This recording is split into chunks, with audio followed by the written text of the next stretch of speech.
Why should Americans care about the ongoing political turmoil and violence in Pakistan right now?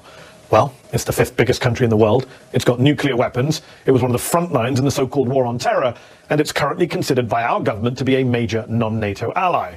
And yet ever since Imran Khan, the legendary Pakistani cricketer turned populist politician, was ejected from the Prime Minister's office last year in a very controversial parliamentary vote of no confidence, that country has been in the midst of an historic political and economic crisis.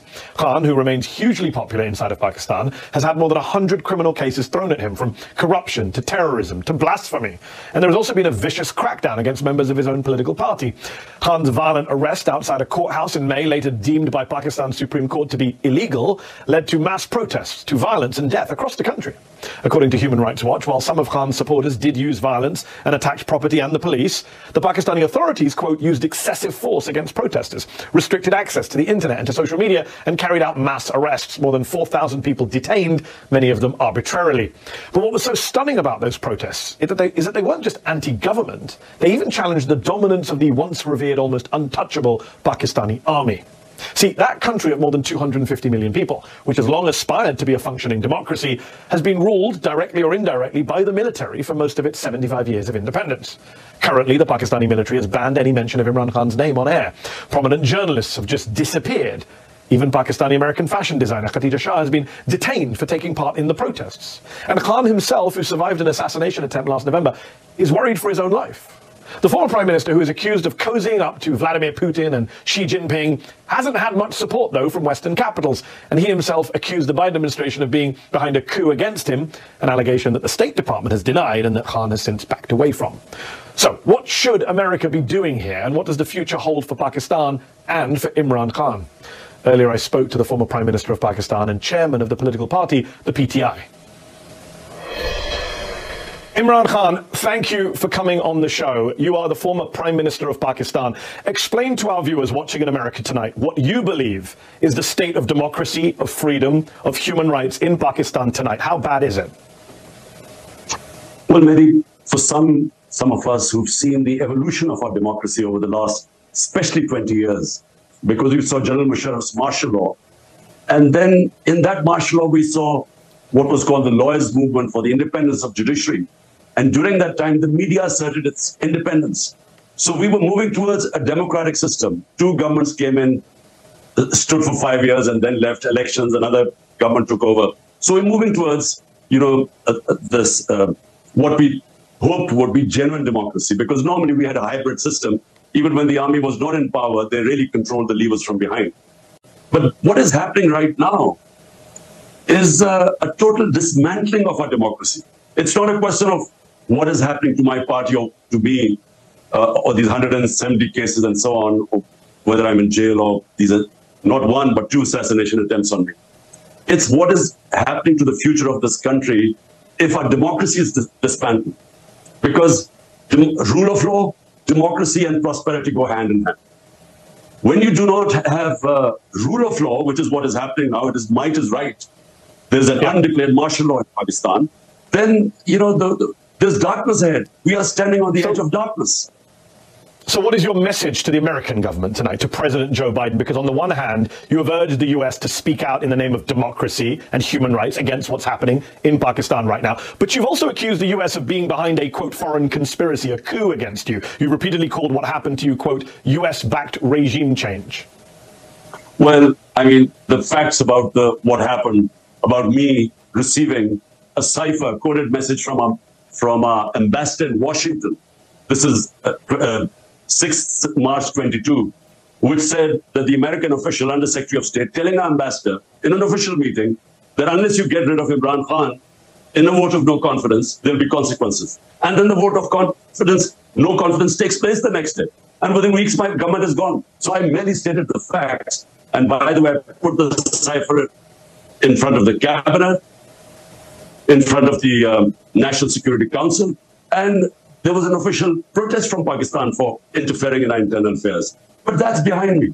Look, all I want the US to do is their professed aims of so-called Western values of democracy, rule of law, human rights. They shouldn't worry about what is happening to me. They should worry about 250 million people. The whole democratic structure is being wound up. And we, as I said, we have an undeclared martial law. Surely, this is not what the Western countries should want. I mean, they should just speak out against it. So obviously the Biden administration denies being involved in your ejection from power. The current Pakistani government is clearly afraid of you, hence the mass arrests, the talk of banning your party, the more than 150 legal cases against you. They've said you're a bigger threat to the country than Indian Prime Minister Narendra Modi, rather ridiculously. Do you believe that if elections are held on time in October of this year, that your besieged party can still win and that you can still be Prime Minister again? Surely that's a pipe dream now.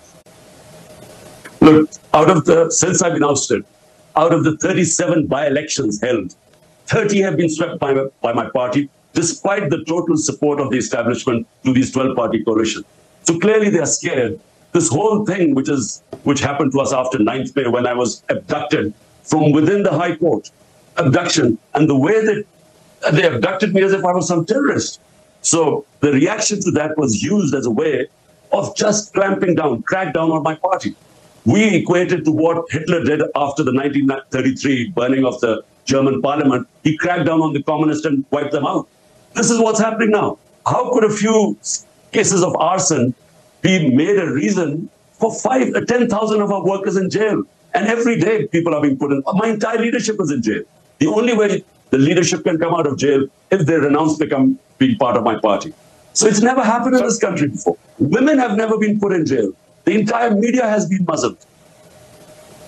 I mean, the military, which is the real power in Pakistan, is obviously out to get you. It was Army Rangers who arrested you outside the courthouse, not police. It's military officials who have reportedly told Pakistani journalists not to mention your name on air. Yet your critics would say that you came to power in 2018, everyone knows this, in alliance with that same military, that you for years had close relations with top generals going all the way back to Hamid Gul, the former head of the Pakistani ISI. So the critics would say it's ironic to see you now criticizing the same army and intelligence chiefs who you were once fine with and who helped put you in power in the first place. Firstly, just to correct you, I was abducted by the Rangers from within the court. I was actually sitting in the courtroom. So, just to correct you. And the Supreme Court declared it illegal, and so yes. That's why I was bailed out. Look, in Pakistan, Mehdi, the military has directly or indirectly ruled Pakistan for 70 years. 3 times martial law, and then the other times because they're entrenched. And so whoever does politics has to work with them. Now, when I came to power in 2018, it wasn't because the military engineered to get me into power. They didn't oppose me. Big difference. In 2013, before that, they actually helped Nawaz Sharif get into power, and we proved in the rigged elections. In 2018, we asked everyone to open the elections because we came through proper, free and fair elections. In fact, we felt we lost some seats. But the thing is, I worked with the military. I mean, military means the army chief. So I worked pretty well with him. The main problem was, you see, my whole thing is rule of law. I started my movement for justice 27 years ago, wanting to bring the powerful mafias, the political mafias, under the law. This is where the problem became. He didn't think corruption was that big a thing. He wasn't interested in. And if he had the veto power. So that's where I failed. Although we succeeded economically, we did brilliantly dealing with the pandemic, but I failed in the rule of law, and I think that's where the problems became. Before the break, I was speaking with former Prime Minister of Pakistan, Imran Khan. We discussed the state of democracy in his country and his message to the American government. But what about the criticisms he's faced from his own time in office? Here's the rest of my interview with him.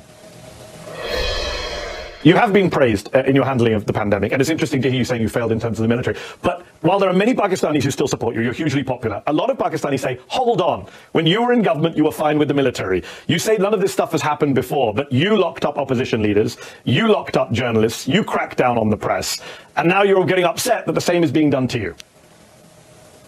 Look, the term false equivalence, you cannot compare what was going on in my time to this.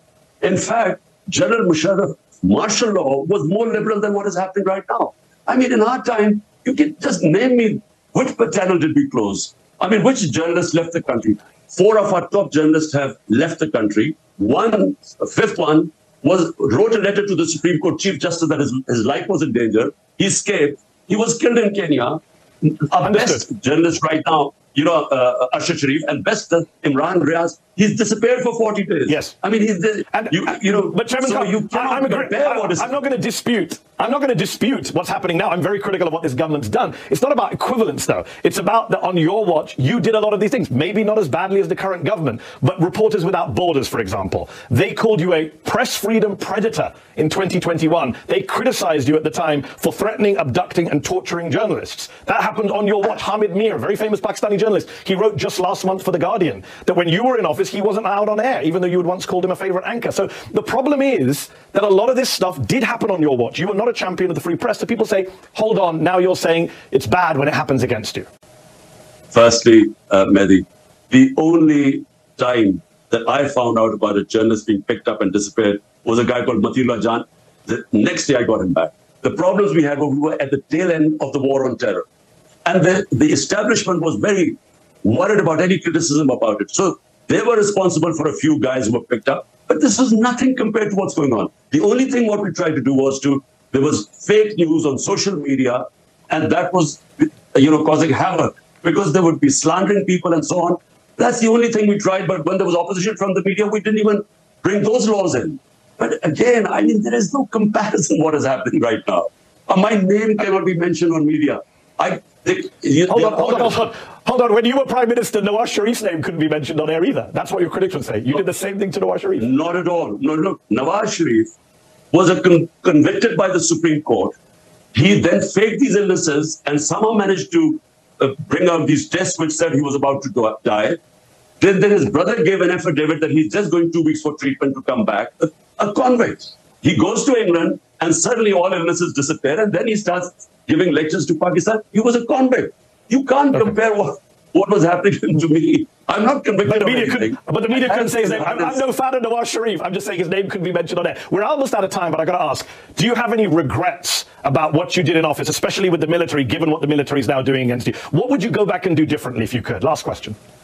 Well, just firstly, given what happened after I came into power, I should have actually, with a weak coalition government, I should not have taken power. I should have gone for elections again. And because you can't bring reforms and changes, and especially rule of law, if you have a weak government. And if I have to do it again, look, this hybrid system cannot work. If you are an elected prime minister, you must have the authority to implement your reforms. It cannot work that you have the responsibility because you're elected, but the authority is shared, and the army chief has a veto power. This sort of system is doomed to failure. And Pakistan, what it faces right now, huge economic problems, the worst economic situation in our country. Unless we fix the governance system through rule of law, I'm afraid, the country is on the edge of darkness.